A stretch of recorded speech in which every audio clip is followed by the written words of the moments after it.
ఇటీవల జగన్మోహన్ రెడ్డి లండన్ వెళ్ళిన తర్వాత వైసీపీ పార్టీకి ఒక ఊహించని షాక్ తగిలింది. మనందరికీ తెలుసు, వైసీపీ పార్టీలో నెంబర్ 2గా చలామణి అవుతున్నటువంటి విజయసాయిరెడ్డి పూర్తిగా రాజకీయాలకు దూరం అవుతున్నట్టుగాను, వైసీపీ పార్టీలో ఉన్నటువంటి అన్ని పదవులతో పాటు జగన్మోహన్ రెడ్డి తనకు ఇచ్చినటువంటి బాధ్యతలన్నిటి నుంచి కూడా తప్పుకుంటున్నట్టుగా చెప్పాడు. రాజ్యసభ సభ్యత్వానికి కూడా రాజీనామా చేశారు. ఇది మనందరికీ తెలిసిందే.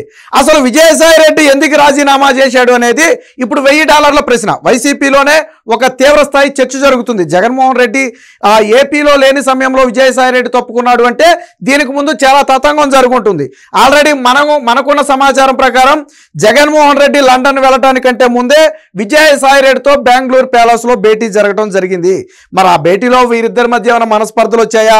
గతంలో ఏదైనా వీరిద్దరి మధ్య జగన్మోహన్ రెడ్డి అక్రమాస్తుల కేసులో కూడా విజయసాయిరెడ్డి A2గా ఉన్నాడు. జగన్మోహన్ రెడ్డికి సంబంధించిన ప్రతి కేసు గురించి అణువణువు తెలిసిన వ్యక్తి ఎవరైనా ఉన్నారు అంటే విజయసాయిరెడ్డి మాత్రమే. ఈ మాట షర్మిల కూడా చెప్పింది. జగన్మోహన్ రెడ్డి గురించి పూర్తిగా తెలిసిన వ్యక్తి విజయసాయిరెడ్డి. జగన్మోహన్ రెడ్డి ఏది చెబితే అది చేసే వ్యక్తి విజయసాయిరెడ్డి. మరి అలాంటి విజయసాయిరెడ్డి బెంగళూరు ప్యాలెస్లో భేటీ తర్వాత జగన్మోహన్ రెడ్డి లండన్ వెళ్ళటం, ఆ విజయసాయిరెడ్డి రాజకీయాల నుంచి తప్పుకోవటం ఎప్పటికీ చర్చనీయాంశంగా ఉంది. వీటన్నిటికీ మించి 2 రోజుల క్రితం షర్మిలలో లోటస్ పాండ్ వద్ద విజయసాయిరెడ్డి కలవటమే కాకుండా దాదాపుగా వీరిరువురి మధ్య 2 గంటలు భేటీ జరిగిందనేది విశ్వసనీయ వర్గాల సమాచారం. దీన్ని కాదు అని అటు విజయసాయిరెడ్డి కానీ ఇటు షర్మిల కానీ ఇరువురు కూడా ఖండించలేదు. ఆ షర్మిల పార్టీకి అంటే కాంగ్రెస్ పార్టీకి సంబంధించి కూడా ఎవరు దీన్ని ఖండించలేదు. అంటే ఖచ్చితంగా 100కు 100% విజయసాయిరెడ్డి షర్మిల భేటీ జరిగింది. మరి దేని గురించి జరిగింది?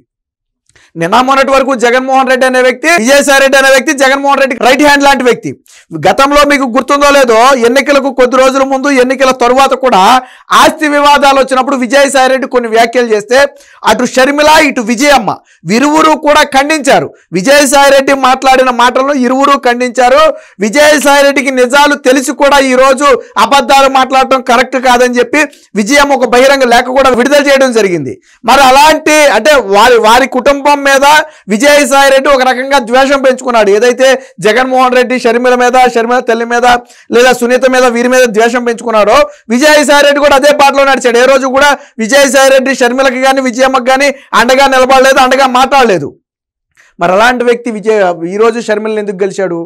పోనీ విజయసాయిరెడ్డి ఏమైనా పార్టీ మారే ఆలోచన ఉందేమో, పోనీ ఆ ఉద్దేశంలో ఏమైనా కలిచాడా అనుకోవడానికి విజయసాయిరెడ్డి ఒక విషయం స్పష్టంగా చెప్పాడు. తాను రాజకీయాలకి పూర్తిగా దూరం, ఏ పార్టీలోనూ చేరపోనని చెప్పాడు. మరి తాను రాజకీయాలకు దూరంగా ఉన్నప్పుడు షర్మిలను కలవాల్సిన అవసరం ఏముంది? రాజకీయంగా కలిశాడా లేదా కుటుంబ సన్నిహితుడిగా కలిశాడా? కుటుంబ సన్నిహితుడిగా కలిస్తే దేని గురించి కలిశాడు? ఒకవేళ జగన్మోహన్ రెడ్డికి షర్మిలకు మధ్య ఉన్నటువంటి ఆస్తి వివాదాలకు సంబంధించి ఏదైనా మాట్లాడటానికి కలిశాడా? లేదు రాజకీయంగా కలిశాడు అనుకుంటే విజయసాయిరెడ్డి మళ్ళీ రాజకీయాల్లోకి రీఎంట్రీ ఇచ్చే అవకాశం ఉందా ఏదో ఒక పార్టీ నుంచి? ఇలాంటి అనేక ప్రశ్నలు ఉత్పన్నమవుతున్నాయి. అది కూడా జగన్మోహన్ రెడ్డి ఏపీలో లేని సమయంలోనే విజయసాయిరెడ్డి షర్మిలను కలవడం జరిగింది. అయితే కలిసిన సమాచారాన్ని అత్యంత రహస్యంగా ఉంచడం మరొక కొసమెరుపు. వాస్తవంగా మీడియా ముఖంగా కలిసిన విషయాన్ని కన్నా వాళ్ళు బహిరంగంగా వ్యక్తపరుచుంటే ఎవరికీ ఇబ్బంది ఉండేది కాదు. విజయసాయిరెడ్డి షర్మిల కలిసిన విషయాన్ని బహిరంగంగా మీడియాకి వాళ్లే వెల్లడించి ఒక కుటుంబ సన్నిహితంతో కలిశాడు, గతంలో మాకున్న పరిచయాల నిమిత్తం కలిశాడు, ఎటువంటి రాజకీయాలు మాట్లాడలేదు లేదా ఎటువంటి జగన్మోహన్ రెడ్డికి సంబంధించిన అంశాలు మాట్లాడలేదని మీడియా ముఖంగా ఒక క్లారిటీ ఇచ్చేసి ఉండుంటే దీని మీద పెద్దగా చర్చించుకోవాల్సిన అవసరం లేదు. ఎందుకంటే ఏళ్ల తరబడి విజయసాయిరెడ్డి అనే వ్యక్తి ఆ కుటుంబానికి సన్నిహితుడిగా ఉన్నమాట వాస్తవం. గతంలో షర్మిల పాదయాత్ర చేసినప్పుడు విజయసాయిరెడ్డి ప్రోత్సహించిన మాట వాస్తవం. ఆ సమయంలో విజయసాయిరెడ్డి కూడా జైల్లో ఉన్న షర్మిల నాయకత్వాన్ని విజయసాయిరెడ్డి కూడా బలపరిచాడు. కాబట్టి అలా మాట్లాడుంటే బాగుండేది. కానీ వీళ్ళు కలయికను రహస్యంగా చెట్టారు అంటే ఖచ్చితంగా దీని వెనక ఏదో ఉంది. అయితే ఇప్పుడు ఆ వైసీపీ వర్గాల్లో ఒక ఉత్కంఠ ఉంది.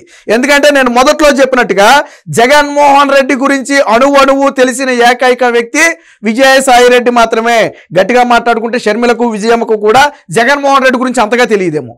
అలా అణువణువు అది రాజకీయంగా 5 ఏళ్ల పాటు అధికారంలో ఉన్నప్పుడు జగన్మోహన్ రెడ్డి చేసిన పనులు కావచ్చు, గతంలో అవినీతి అక్రమాస్తుల కేసులో జగన్మోహన్ రెడ్డి వ్యవహరించిన తీరు కావచ్చు, ఇలా A to Z Jaganmohan Reddy గురించి దగ్గరగా తెలిసిన వ్యక్తి విజయసాయిరెడ్డి మాత్రమే.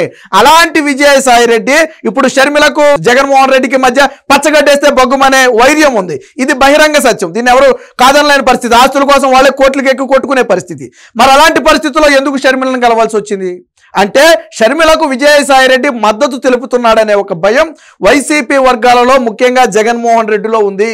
విజయసాయిరెడ్డి ఈ రోజు నోరు తెరిచి మాట్లాడితే చాలా మంది వైసీపీ నాయకులు కార్యకర్తలు నమ్ముతారు. ఎందుకంటే విజయసాయిరెడ్డిని మొదటి నుంచి బలంగా, జగన్మోహన్ రెడ్డిని ఎంత బలంగా అయితే నమ్ముతారో విజయసాయిరెడ్డిని కూడా అంతే బలంగా నమ్ముతారు. సాధారణంగా పార్టీలోంచి ఎవరైనా వెళ్ళిపోతే వాళ్ళ కార్యకర్తలు ఏమంటారంటే, ఆ పోతే పోతాడు ఇంకోటి కొత్తోడు వస్తాడులే అంటారు. బట్ మన విజయసాయిరెడ్డి బయటికి వెళ్ళిపోతుంటే వైసీపీ కార్యకర్తలే బాధపడే పరిస్థితి. ఎందుకు ఇలా జరుగుతుంది? జగన్మోహన్ రెడ్డి ఏపీలో లేడు, ఉన్నట్టుండి ఎటువంటి అంటే సింటమ్స్ లేకుండా డైరెక్ట్ గా ఒకసారి పార్టీ నుంచి బయటికి వెళ్ళిపోయాడు. పైగా రాజకీయాల నుంచి పూర్తిగా దూరం అని చెప్తున్నాడు. అసలు ఏం జరుగుతుంది అనేది ఇప్పటికే అంతు చెక్కని ప్రశ్నలకి. అలాంటిది ఇప్పుడు షర్మిలను గెలవడంతో వీరి అనుమానాలు మరింత బలపడ్డాయి. ఈవెన్ వివేకానంద రెడ్డి హత్య కేసుతో కూడా విజయసాయిరెడ్డికి లింక్ ఉంది. అంటే ఏదో హత్యలో పాల్గొన్నాడని కాదు, విజయసాయిరెడ్డి మొట్టమొదటిగా గుండెపోటు అని సాక్షికి చెప్పిన వ్యక్తి. అక్కడ జరిగింది గొడ్డలపోటు అయితే మొట్టమొదటిగా టీవీ ఛానల్స్ లో గుండెపోటు అని చెప్పిన ఏకైక వ్యక్తి విజయసాయిరెడ్డి. దీని మీద గతంలో షర్మిల కూడా, సునీత కూడా డిమాండ్ చేశారు, విజయసాయిరెడ్డిని ఎందుకు సిబిఐ ప్రశ్నించదో, గుండెపోటు అని ఎలా చెప్పాడో సిబిఐ నిలదీయాలని చెప్పి ప్రశ్నించినటువంటి పరిస్థితి. మరి ఆ విషయంలో కూడా విజయసాయిరెడ్డికి కొంత సమాచారం ఉండే ఉంటుంది. ఆ రోజు గొడ్డలపోటుని గుండెపోటు అని ఎందుకు చెప్పాల్సి వచ్చిందో విజయసాయిరెడ్డి నోరెప్పొచ్చు. లేదా జగన్మోహన్ రెడ్డి అక్రమాస్తుల కేసుకు సంబంధించి తండ్రి అధికారాన్ని అడ్డం పెట్టుకుని ఎలా జగన్మోహన్ రెడ్డి సంపాదించాడో నోరు విప్పి చెప్పొచ్చు. లేదా మొన్న గత 5 ఏళ్లలో వైసీపీ చేసినటువంటి అవినీతి అక్రమాలు ఎలా జరిగాయి అనేది నోరు విప్పి చెప్పొచ్చు. లేదా షర్మిల కుటుంబాన్ని, అంటే విజయమ్మను, షర్మిలను, సునీతను జగన్మోహన్ రెడ్డి ఏ రకంగా టార్చర్ చేయాలని ప్లాన్ చేశాడు అనేది కూడా విజయసాయిరెడ్డి చెప్పొచ్చు. ఎందుకంటే వీటన్నిటికి సంబంధించిన సమాచారం విజయసాయిరెడ్డి దగ్గర ఉంది. మరి ఎందుకు కలిశాడు అనేది ఇప్పుడు ప్రశ్నే అయినప్పటికీ కూడా దీన్ని విజయసాయిరెడ్డి ఖండించలేదు. సోషల్ మీడియా వేదికగా సాధారణంగా విజయసాయిరెడ్డి ఏదైనా ఒక ఎలిగేషన్ వస్తే సోషల్ మీడియా వేదిక క్లారిటీ ఇస్తాడు. అది నిజమో అబద్ధమో పక్కన పెడితే, ఇదిగో నేను ఎందుకు గెలిచాను లేదా నేను కలవలేదు అని ఒక క్లారిటీ ఇస్తాడు. కానీ విజయసాయిరెడ్డి షర్మిలను కలిసిన అంశం మీద ఇప్పటి వరకు స్పందించాల. ఇప్పటికే మీడియాలో కథలుగా వస్తున్నప్పటికీ కూడా విజయసాయిరెడ్డి స్పందించలేదు. అలాగే షర్మిల కానీ కాంగ్రెస్ పార్టీ కానీ ఈ రెండు కూడా స్పందించాల. అది వ్యక్తిగత భేటీ అని కానీ, రాజకీయ భేటీ అని కానీ, లేదా కలవలేదని కానీ దేనికి కూడా ఖండన లేదు. కాబట్టి వీరిరువురు లోటస్ పాండ్ లో కలిసిన మాట వాస్తవం. దాదాపుగా 2 గంటల పాటు ఇరువురు నేతల మధ్య భేటీ జరగడం అనేది చిన్న విషయం కాదు. మీరు చూడండి, ఎంత పెద్ద నేతలైనా దాదాపు 40 నిమిషాలు 50 నిమిషాలకు మించి భేటీ జరగదు. అలాంటిది 2 గంటల పాటు సుదీర్ఘ భేటీ జరిగింది అంటే దీని వెనక ఏదో ఖచ్చితంగా ఉంది అనేది వైసీపీ వర్గాల్లో ప్రస్తుతం ఉన్నట్టు అనుమానం. సో ఈ అనుమానాలన్నిటికీ కూడా పులి స్టాప్ పడాలంటే అటు విజయసాయిరెడ్డి కానీ ఇటు షర్మిల కానీ ఇద్దరిలో ఎవరో ఒకరు నోరు విప్పి సమాధానం చెబితే తప్ప కలిశారా లేదా, కలిస్తే ఎందుకు కలిశారనే ప్రశ్నలకు జవాబు దొరికే అవకాశం అయితే లేదు.